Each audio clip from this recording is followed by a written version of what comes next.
This is my daughter, Janine Rebby Mashers. Hi, everyone. This is my lovely father, Tom Rebby.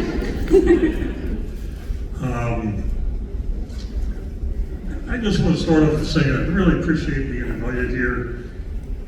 And it's not because I'm in this park right now that I'm saying this, but the Beast has been my favorite coaster.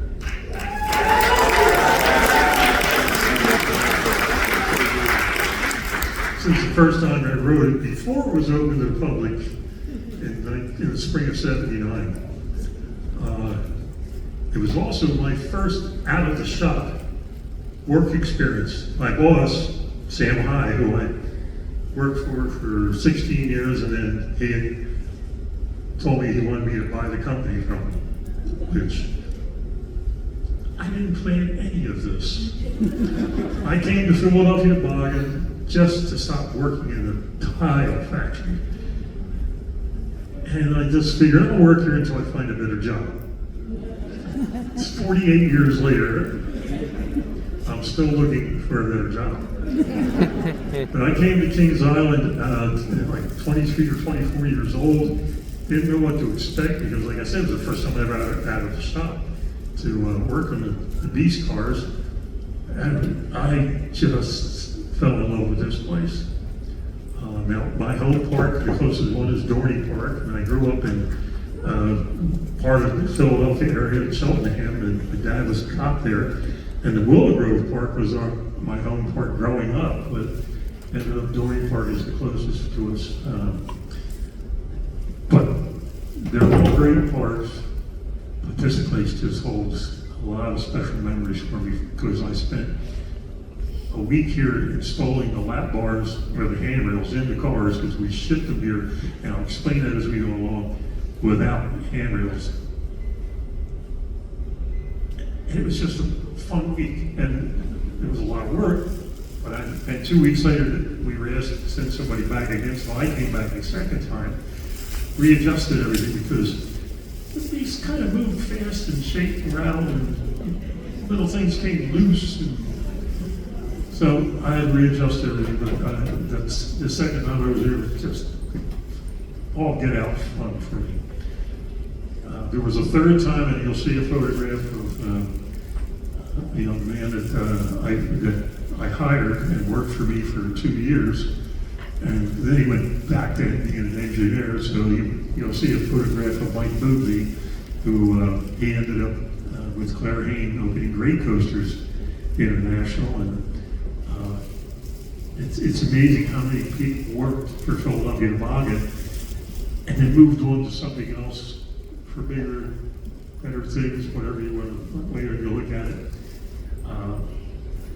But somebody did a chart once and they said that all coasters lead back to Philadelphia Toboggan, which we found very interesting. And it's in a lot of our literature that we hand out to people. How many people here were at our open house in the Coaster Con? That little, huh? Well, we're not all ACE members, and that was an ACE event. So. Well, if you're up in the Philadelphia region doing a coaster run or whatever, feel free to give us a call and let us know in advance, and we'll give you a tour. And there's a couple gentlemen here, the three Steves. Where are you guys sitting at? There's two right here. He's not feeling well, but he came anyway, so I'm going to stay away from him. But they came and took a private tour, or the one Steve did, I'm sorry, and we gave them a tour. And we're open to do anything. And the parking's free. So Admission is free too. yeah, admission's free too. How many people got their lanyard today? We just wanted to add on to your magical experience of being here. We thought, well, we'll give you a little something. And it was very nice. A couple of people walked by, and one lady in particular said, "This is my new lanyard for the rest of my life." And I was like, "I'll give you a second one just in case it wears out." Just a little gift from us to you, so thank you for being here. Okay, so what we're going to do is there's going to be different things here. One of the things I did on my second visit here was I borrowed my uncle's Super 8 projector, or camera. And it came, and you had to put cartridges into this thing with the Super 8 film. And when I had time, I walked the entire length of the beast, and you'll see, it was, when we put all the film together, it was a reel about that big, and it was stuck in the back of my desk drawer, and I found it a couple of years ago, sent it to a place in California who digitized it and put it on thumb drive, so we brought that. So that's going to show in the background as we go along, so you got something better to look at than me standing here rattling away. Let's start the presentation from the top. Go ahead. So, as Tom mentioned, we're Philadelphia Toboggan Coasters, Inc., formerly Philadelphia Toboggan Company, but always PTC or PTCI. And we've been around since officially 1902. We were Philadelphia Carousel Company. In 1904, it changed to Philadelphia Toboggan Company. And we've been around for 121 years. Still going strong. The logo has had quite an evolution. Evolution, yes. Yes. So we'd like you to just sit back and relax and dry off a little bit to learn a little history.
That's one thing about that logo. It's not for sale. No, seriously, it's not. And a lot of people ask us about the gift shop. And I always just tell them it's still under construction. When we had the open house, I went to my wood shop and I said, make the cheesiest looking gift shop you can think of, put the letters backwards, so he went out and got a bunch of old rickety pallets, screwed them all together, and when we had the open house, we gave away t-shirts. Everybody, hey, is anybody wearing our t-shirt that was given away that week? Oh, it's a shame. It kind of looked like that. So, anyways, the one thing that I will not do, and I hope the tradition passes along each meeting. Is the logo's not for sale. I don't sell T-shirts. If you're somebody special, and look to your right, look at the person that's in the right. Now look at the left.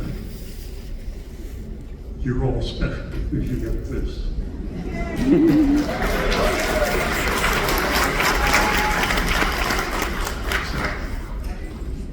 Those of you that are the oldest child in your family growing up, good for you. If you're the youngest, man, really good for you. If you're middle, nobody cares about you anymore. I'm a middle child right now. Jean is my oldest, middle, and youngest child. So. And a favorite. And a favorite. And a favorite. So a little bit about the two of us. Me, like I said, I worked at a tile factory. I went to school for police science. Went through the Pennsylvania State Police Academy, and Temple University, and had nothing. I figured I'll just have to do a better job. But I love putting stuff together and finding new ways to make things stronger and better. And I ended up working for Toboggan, and I figured I'll just hang out until I find something else, like I said. But what was your first job at Toboggan? first job was I sat on a drill press with a pallet of wood about that big. There were 2 pallets actually, and they were all the slabs to go. There were 23 slabs to go into a 3-seater car, and I had to put a hole in each end or 2 holes in each end. And I sat there with a drill press, just sliding the piece down, drilling the holes, and I'm thinking, I left a $4.55 an hour job for $4.25. What am I making? Oh, that's right, I hate making tile. This isn't so bad. So that was my first job at Toboggan. Then I learned how to read blueprints. I learned how to make the other parts, build the chassis, build the upper bodies to the chassis, and put something together you look at for months while you're doing this, and then all of a sudden it's done. And you're watching it being picked up by the forklift and put on the truck, and it's leaving you, and everything, even now, usually, are there any insurance people here? I'm not supposed to be in the shop driving a forklift because they say Too important. No, I'm not. No important than anybody else is doing. So I like to drive a forklift and load the cars and unload the cars. And she usually videos it, make sure that she doesn't put my face in the shot. So Tom started in the coaster division. Yep. But we have always been more than just coasters. So as you can see up here, we have our original building, our Germantown location, where the company started.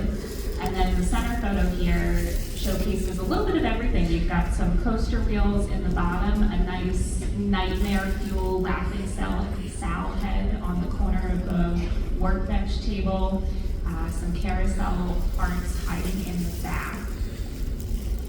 And really, when the amusement industry got rolling in the early 1900s and 20s, you could come to PTC and we could supply you with your carousel, your coasters, your fun houses, your stunts, your mill chutes. So over there on the right side of the screen is actually the mill chute ride from Coney Island, Cincinnati that we had in our archives that we were part of.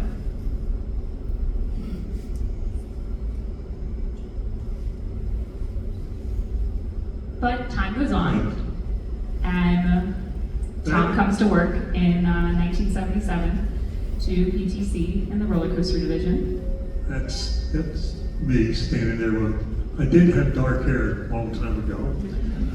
The gentleman in the middle, ex-Millie Janata, he worked for the company. He was an engineer. He worked with John Allen Schmeck, and he was the chief engineer when I came to work there. And we were out, he came out one day, we were just talking, and somebody just took a shot at the 2 of us there. And Benoli, he was about this tall and funny as all get out, but he was a good engineer. He could come up with things. And he did a lot of design work with Allen and Schmeck. So we're going to jump and fast forward a little bit here before we dive into the Beast and Tom's first on-site project. So, this is Sam High, who used to be my boss. And his family owned the company after his dad, his granddad were corporate lawyers, and they ended up acquiring all the stock in lieu of payment. This is me in the middle because I don't know why, but anyway, I ended up there, and that was Tom Longatano, who used to work in our shop. But the one thing, point your little red thingy up there, this was an interview in 1991, and I was asked what the favorite coaster is. So it's in print in many places, but this is one we could find it in our archives. Yeah.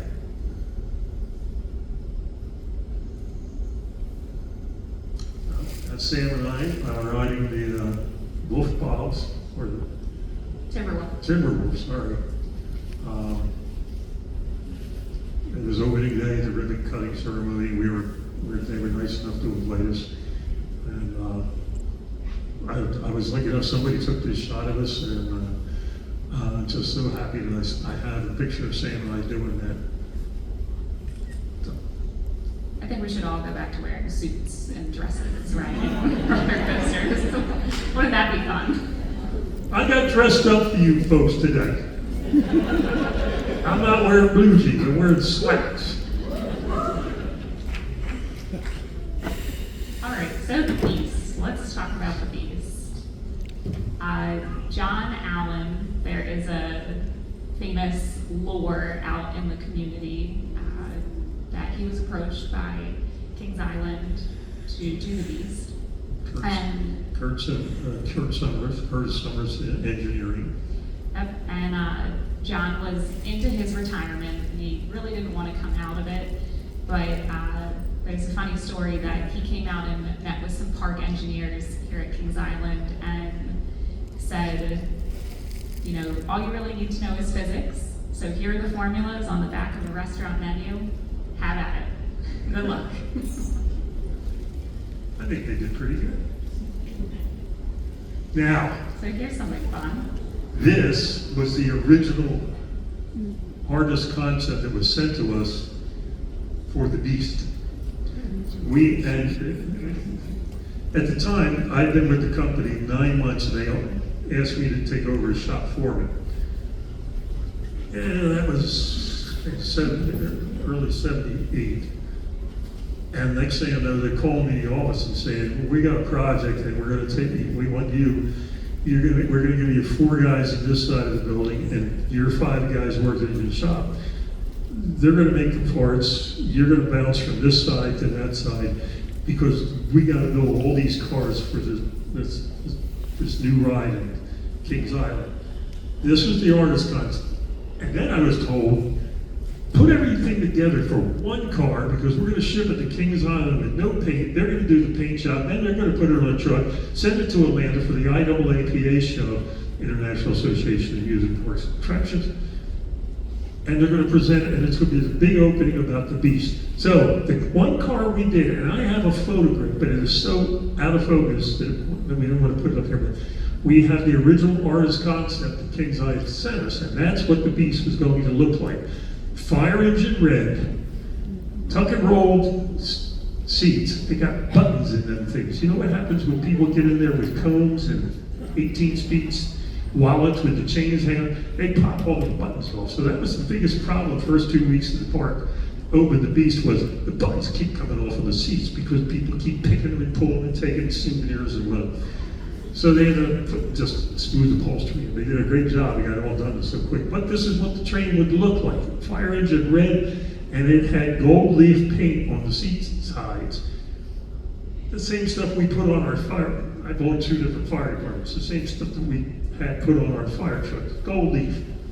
So that's what it's supposed to look like. And then somebody at Kings Island said, we're calling this the Beast.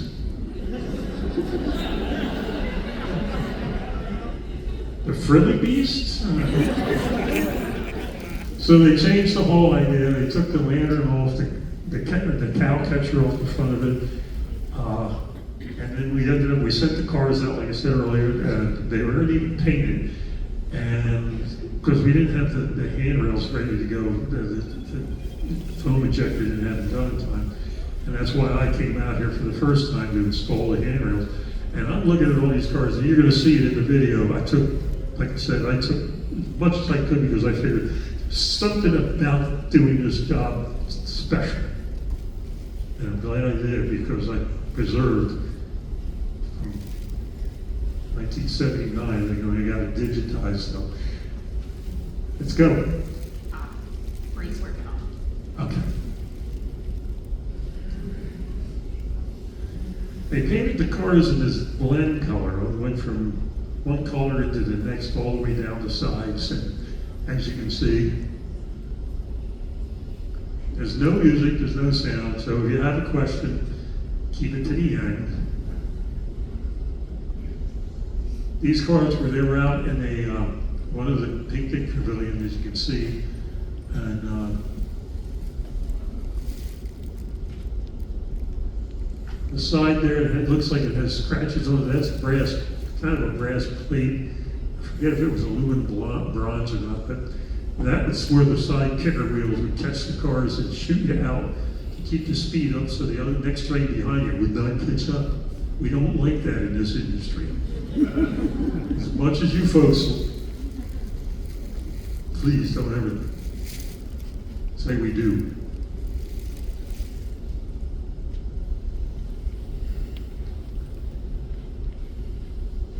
I went around to each different color car, obviously, and it's just, try to stay awake here, folks. It's going to get a little better, seriously. See the tuck and roll upholstery? Yeah, you don't see that anymore. How many of you have buttons off the seat side? Seat backs? I know you people get it.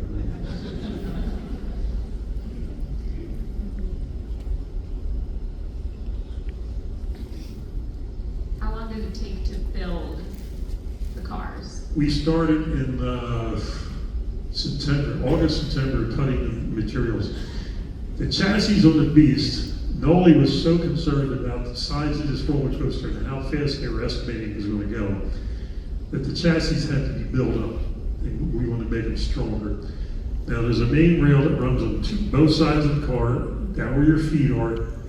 You could look, you would probably see it, but you wouldn't recognize it unless it was off the car. We call it a Z-bar. It's a aluminum extruded piece. If you look at the end, it looks like a Z. We normally get it at 3/8 thick.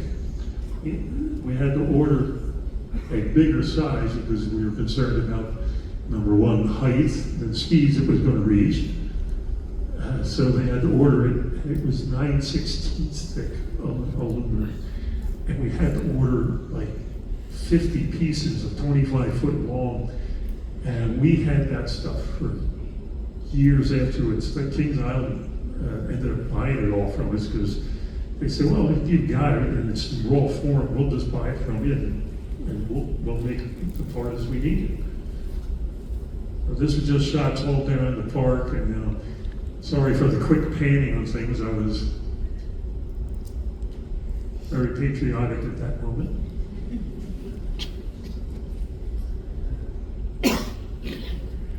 So let's talk about why you came out here for Well, this visit. like I said, I put the handrails in, and I think that was one of the test runs that had sandbags, which I'll tell you a funny story. My very first ride with the Beast, everybody broke for lunch, and right at this spot, right where that cover is, but has nothing to do with what I'm going to tell you, but that's the spot. One of the guys in maintenance, Charlie Ray, been here for a long time, worked on the Scooby-Doo, which is now the Woodstock, also worked on the Racer. But he says to me, and it was right after lunch, he says, have you ridden this yet? And I was like, no. I said, because at lunchtime, everybody was in the office would come down like a tidal wave. You see all these white shirts and ties coming along, they climb up there's a stairway, and everybody was piling in, taking rides at lunchtime on the Beast. So he says, come on, let's go, I'll take you for a ride. So we got in the front seat. We come out of the station, go around the track, and I don't know, I'm looking around, I'm like, this is pretty cool. We're getting to ride this for the public over. And we got to that point, and Charlie goes, close your eyes and shut your mouth. And I'm thinking, well, okay, I wasn't going to yell or scream or anything. Here, one of the masons, instead of carrying a 100-pound bag or a 50-pound bag of cement underneath the structure, threw it up on the track. And we came around the curve, and Charlie freaked out. We hit that bag of cement and we were covered, just dust. And we're riding to this ride, and it's my first ride, and I'm, geez, and we're riding, we go all the way through it, and I'm hanging on, I can't, trying to see the blur of this dust. But we go all the way around the ride, and we come back, and everybody in the station, their eyes are open, some of the people are laughing, and they're going, you guys all right? And, yeah, they said it was funny because we knew exactly where the train was. It looked like a Jeep going through the Serengeti. There's just dust coming around the whole entire track behind it. So there's just different shots, obviously. It was a nice spring day that you could see. The rain was falling, and much like today. I heard it's sunshine out there now, which is good. A little less leaves on the trees, though. Yeah.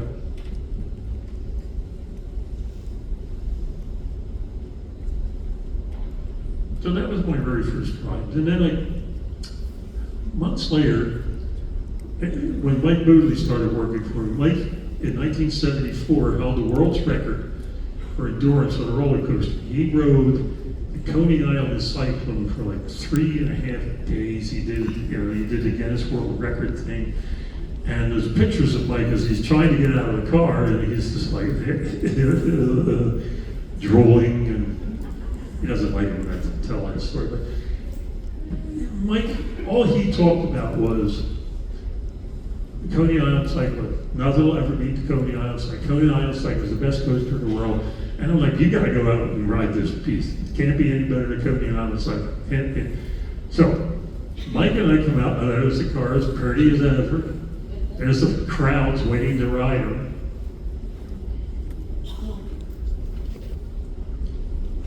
So as the summer goes along, Mike says, hey, let's go ride some roller coasters for a week. Take a week's vacation.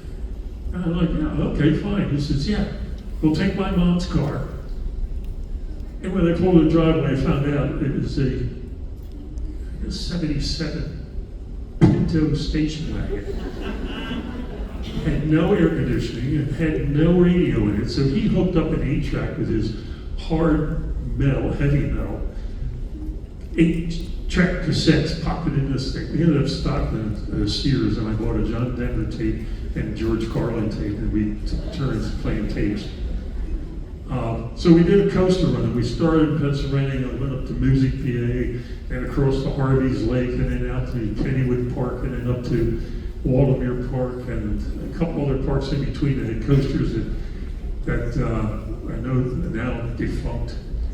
And so we're riding different, and we come over to Cedar Point, and I called Charlie Kim and tell him we're coming down, and he says, well, you just come to the maintenance, and I'll make sure you get in. And so we came in, and Mike and I went over, we stood in line and waited, and we got on the beach, and Mike's like, yeah, that's pretty good, but the Coney Island Cyclone was a lot better, I was like, how can you even match it? It's not even the same category.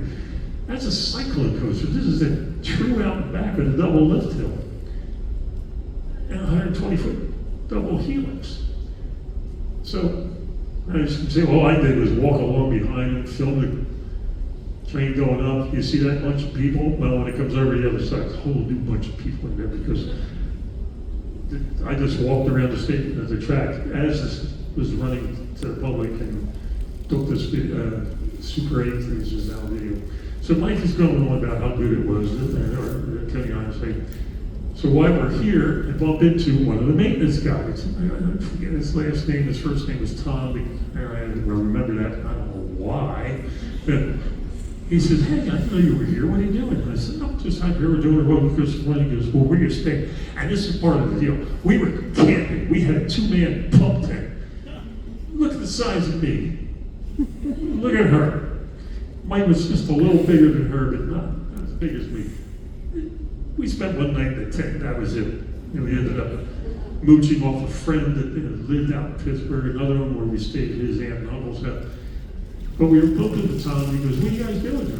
And I said, "Well, we're probably going to go over to the campground, see if we can get something." And Mike's like, "Oh, we'll sleep in the back of the car. Let's sleep in the tent." All right. Tom says, "Just come to my house. I got an extra room. You guys one get out the bed, the other can sleep, take a sleep bag on the floor." So we spent the night at his house, jumping off the deck into his pool, because it was a hot, steamy, buggy night.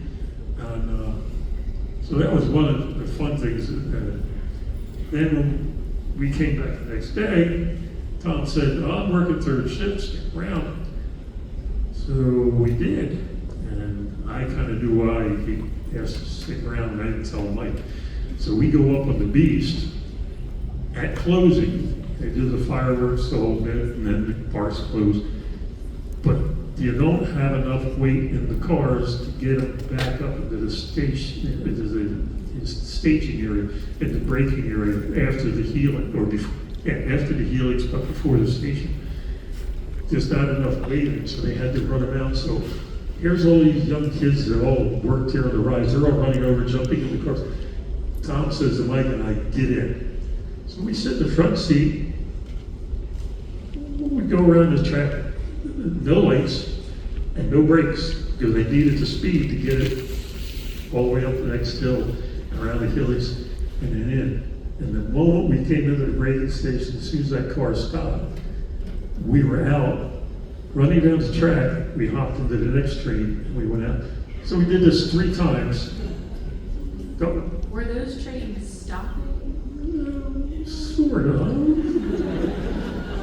I can run a lot faster than I can now. Yeah, they weren't exactly stopping, but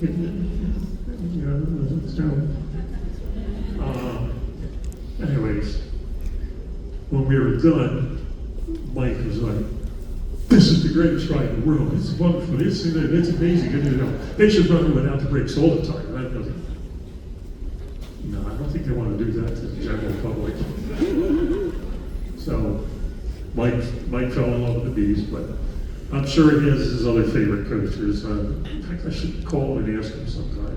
I haven't talked to him in a couple of months. But that was one of the fun experiences. Going back to my very second time I was here, when I came back out to retune everything, my boss said, "Just stay there for a couple of days, make sure that everything was okay. As he put it, hold the park's hand just in case they get worried about something with the trains." So I did, and that's where the first time I bumped into the maintenance fellow, Tom, and he said, it was just him and I, and he's like, "Hey, I gotta hang out until closing. What are you doing for dinner?" I said, "I don't know, I was just gonna grab something and want to stand." So we go to a stand, we get a bunch of hamburgers and fries and drinks. And he said, "Come on, I know a great place to have lunch, have dinner." I said, "Oh, okay, I'll follow you." We go over to the Eiffel Tower, and we go up the elevators to the platform where you get off and you look over. I'm thinking, why are we going up here? I'm going to go picnic tables here. He goes around, he unlocks the door, undoes the bolt, tells the security guard up there that we're going to be inside. He says, "Yeah, okay." Goes inside, locks the bolt, goes over, climbs up a ladder, and opens up a hatch. Then he takes the food, and I climb up. The two of us sitting up on top of the Eiffel Tower with the hatch open, looking down at the park with all the lights going on, the tracer lights along the coasters, and I remember just looking over going, maybe I'll stick it out with this job. This looks like kind of fun. Don't get to do this kind of stuff. So that was the first time that I spent a whole week just hanging out in the park. And there were people at times, like I would ride the beast, like 3 or 4 times, and the kids that were running, I used to call them kids because they were younger than me.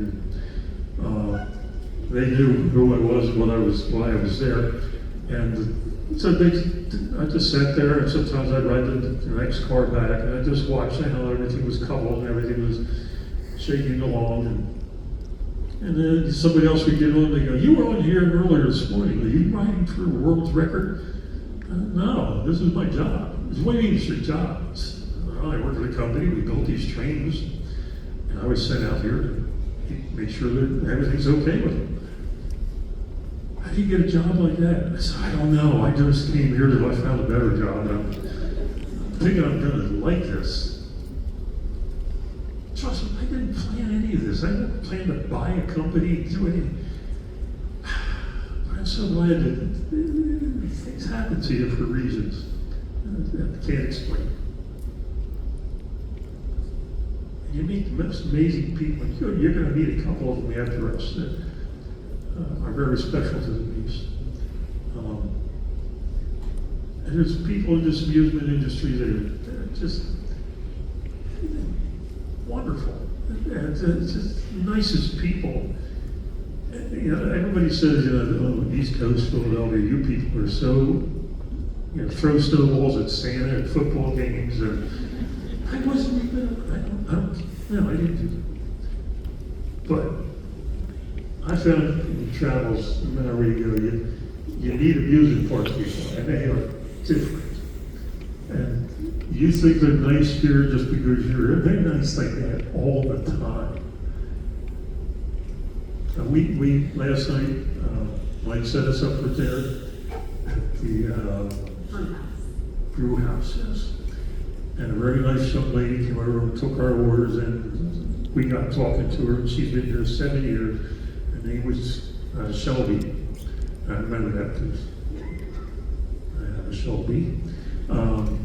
But she was so nice. She was telling us the history of her career working there at Kings Island and how much she likes it.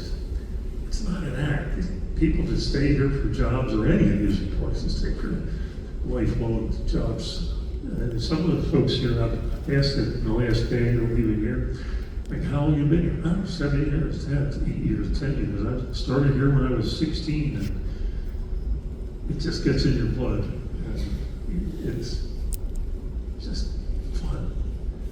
Oh, there are days I just don't want to even go to work, but I do.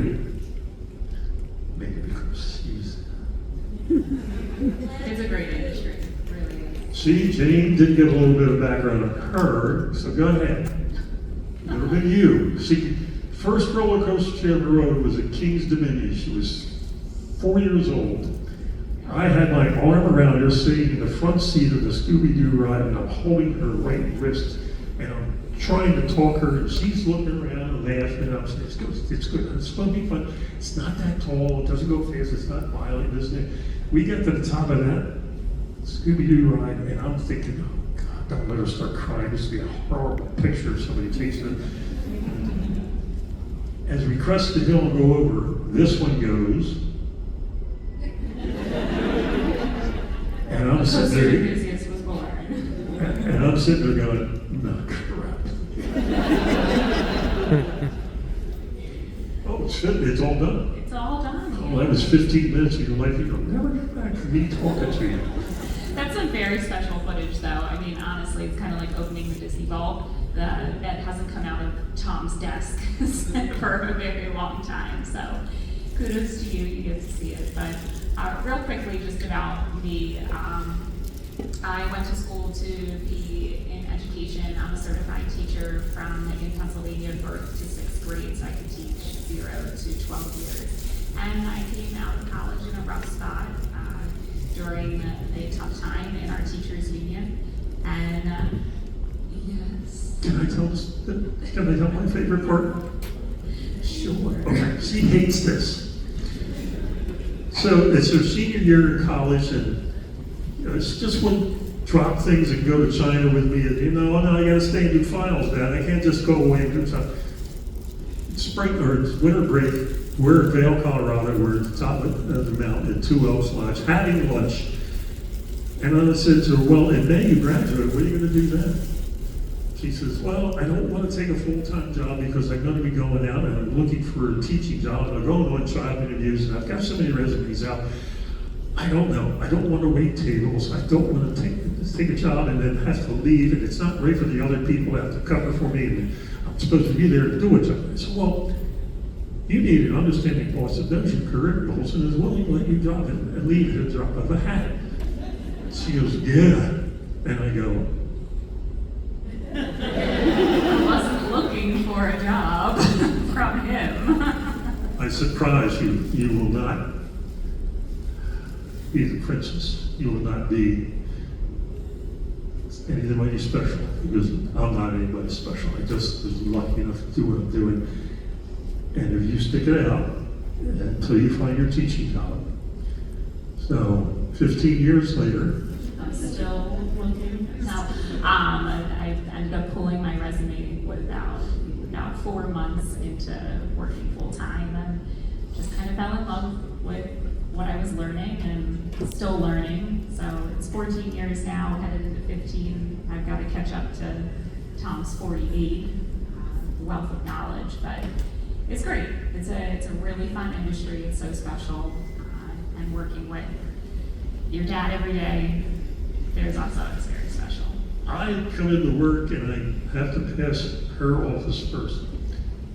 And if she doesn't have her 2 wiener dogs in there, she usually greets me. The wiener dogs are there jumping up and down. They want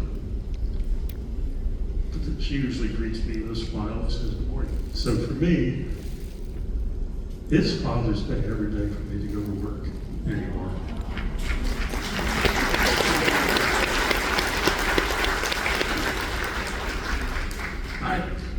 We like to have a lot of fun at work, and we could regale you with the nonsense we get into at the shop, but we're here to focus.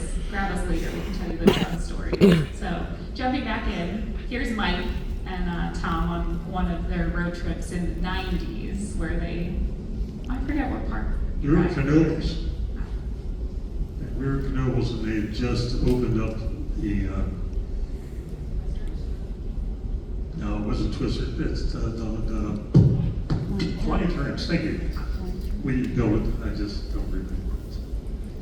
But yeah, Mike came out of retirement and worked for Dick and Noble. And how many been to Carousels? The rest of you people need to get out and over to Pennsylvania. Pennsylvania has the most amusement parks per capita. Behind California. Right. There are a lot of great rides, a lot of great parks here, a lot of roller coasters. And if you haven't ridden the Phoenix,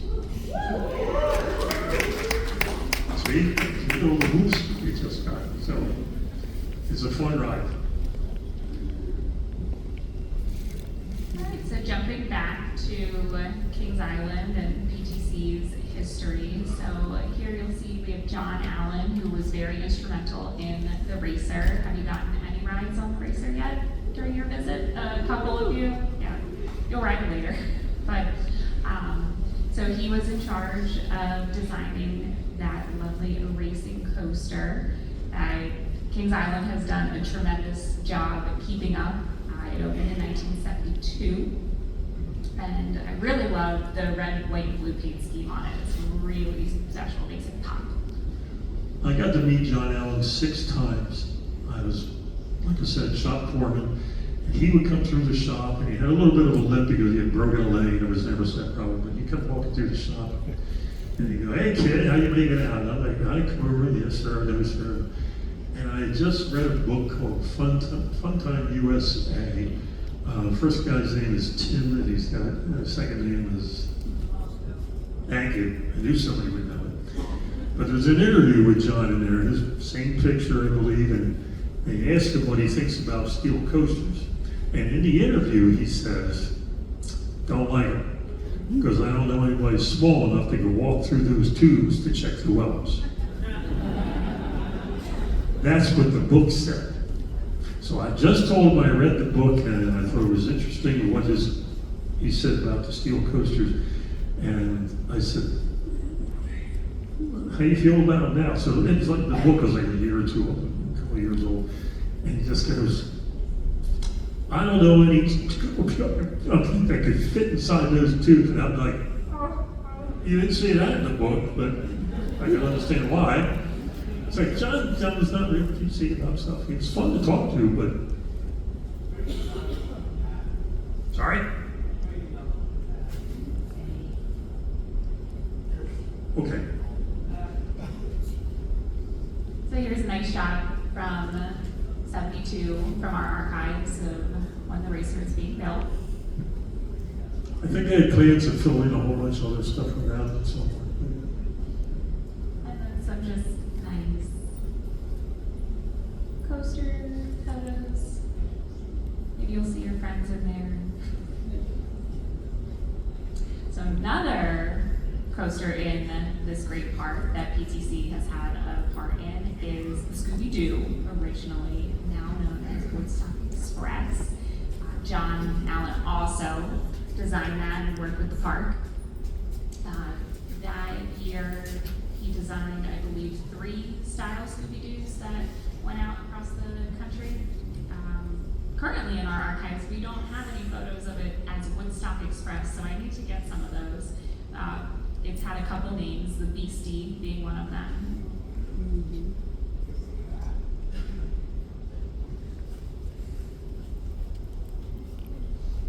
And then also the Carousel as a part of PTC history. So it is PTC number 79. Our company did 84 carousels total during from 1904 to about 1937. I still get phone calls to this day, people looking for carousels, for carousel parts. Well, don't you build them? And I say, I am so sorry to share this news with you, but our carousel division closed in about 1938. So I'm really looking forward to the phone call in 2039, where I get to tell someone that carousel division has been closed 100 plus years. But we still supply parts for carousels. We just don't do horse carvings anymore or build them from the ground up. But originally, number 79 was built for Coney Island in Cincinnati, and in 1972, it came to Kings Island. When I was told by Noli Janata and my old boss, Sam, they stopped building carousels in 1938 because they were too expensive. Parks just couldn't afford to have a carousel because they cost like $6,500 to $8,000 for the entire carousel. Funny how times have changed.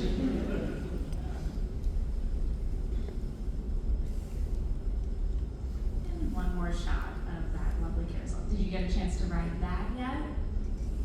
A couple of us? Yeah. I mean, what a great, anchor ride for a park. You really feel at home in an amusement park when it has a carousel and a roller coaster.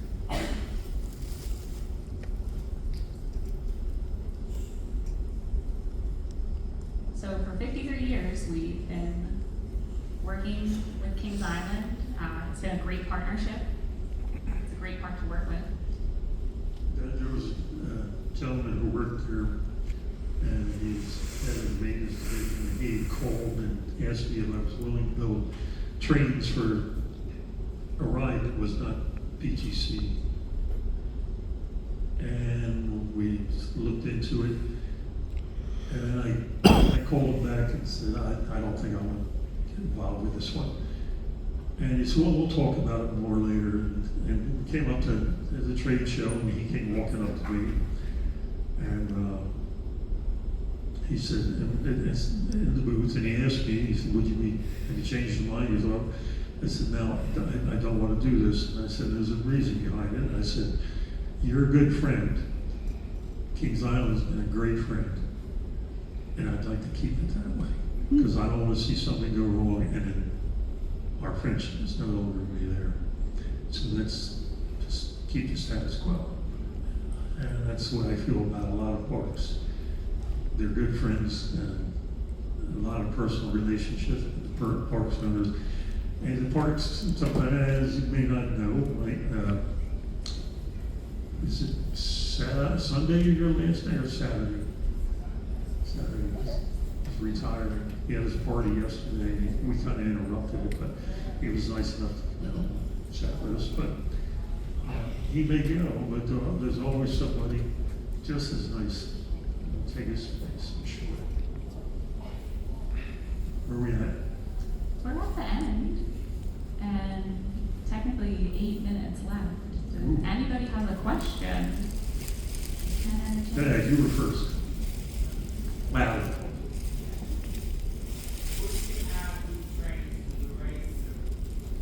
would we add new trains to the racer? Sure. If Kings Island wants them. Yeah. Yes, sir.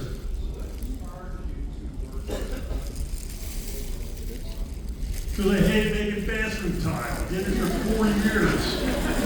It was dirty. It was horrible. It was ovens at 2,100 degrees. You got to work around. No, I had enough. I came in their firehouse and they sound just like I did now as then. And I was standing there whining about how much I hated the job. And a buddy from the firehouse goes, "Why do I come to Ivory?" I said, "You build pinball machines." So we build skee-ball machines. And I'm like, "Really?" And he goes, "Yeah." And they're going to need somebody in the roller coaster department. And I said, "The what department?" You know, like the next day I went and applied for the job. I took the application, then went back and gave it to him. The general manager, Mike Flanagan, says, "All right, kid, we'll call you. I'll put you right here, we'll call you." Went back a week later. He says, "We haven't decided, we'll call you." The next week, "Hey, we'll call you." Went back the fourth week, and he goes, you just don't get the concept that we'll call you. Following week, I skipped.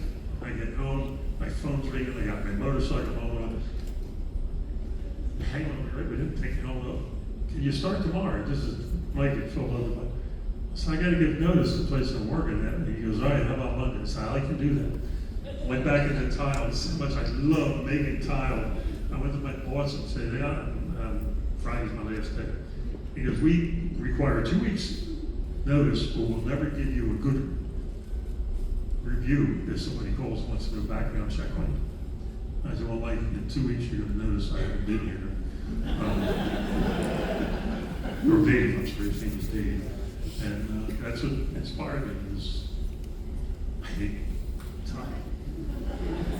I got nothing against it now, more that's worn off, but that's what it was. And it was just something about roller coasters. You put things together, I like that. Any other questions?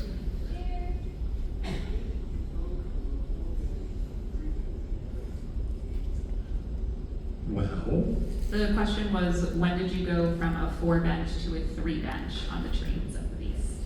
we built the Beast, and like I said, these were behemoths. I had built some 4-seater cars, but not like this. Not the amount of steel, not the amount of aluminum upgrades that we did. In 3-bench, whatever.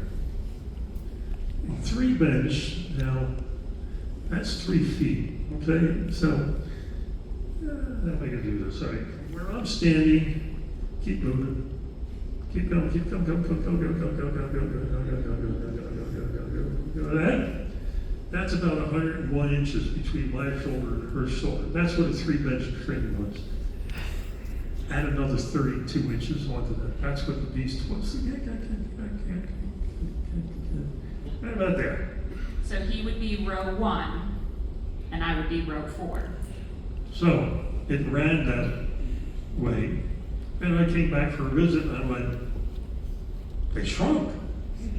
And those guys at maintenance like, we decided we did lap off the back seat, and what you do with it? We made it, put it on a stand, we gave it to somebody who was retiring from the department. So somewhere, somebody has the tail end, and they have them in their living room, and they're watching videos,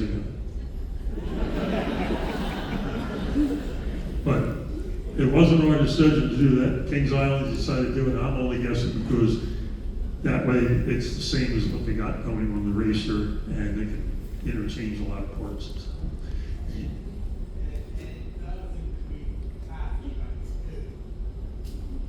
no. And decrease, but that's okay. Okay, other questions? These Let's guys go have somewhere in the enough. back. How about you with the flashlight? Smart move. Yeah. 2-3 years ago, a track on the beach got replaced, which I think was RNC, if I'm not mistaken. And then I thought we read somewhere in the off-season that they replaced track last year for this year. Is that true, not true, and where is it? Well, that, we'd have to let Kings Island answer because we're not track experts. Okay, after, Meet up with him. meet up with them after this. Full council. All right, so they're kicking us off the stage. Thank you for not throwing fruits and vegetables.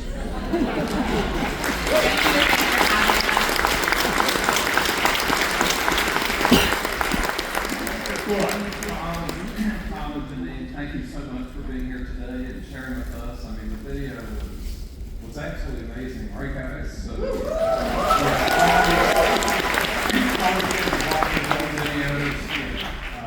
think about the history of this park and how it started with the racer and John Allen, and followed up with the Beast, and Kings Island today still has a record for, the Beast still has a record for the longest wooden roller coaster in the world.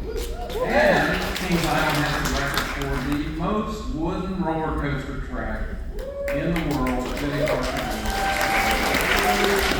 We love our wooden coasters, and thank goodness for PTC and what you've meant not only to this park, but the industry over way over 100 years. But 53 years of partnership with Kings Island has been special. Thank you guys very much. So,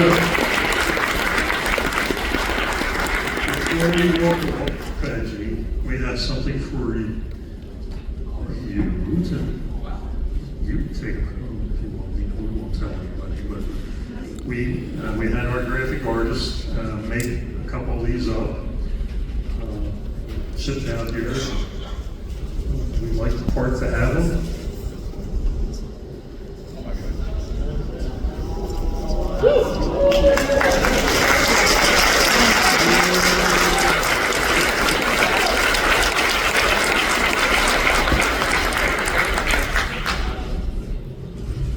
It says, Philadelphia Toboggan Coasters, Inc., The Racer, We Build Thrills. Signed by Tom Revy, President and CEO, PTCI, May 29th, 2025. Thank you so much. And one for Woodstock Express, and one, of course, for The Beast. Is to hang proudly somewhere. Don't know where yet, but they will hang proudly in this park. Tom, pardon? The control room. Never know, never know. Thank you so much. Oh, you want to get a picture? Sure.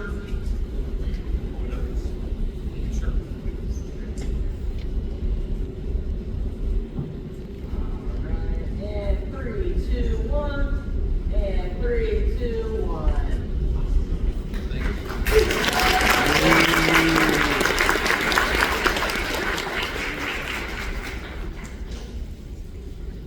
So, I'm on a timeline, which is really hard for me. I want to tell you guys right now, and my team all knows that, so I've got my spotter down here, Kyle, who's going to keep me on track.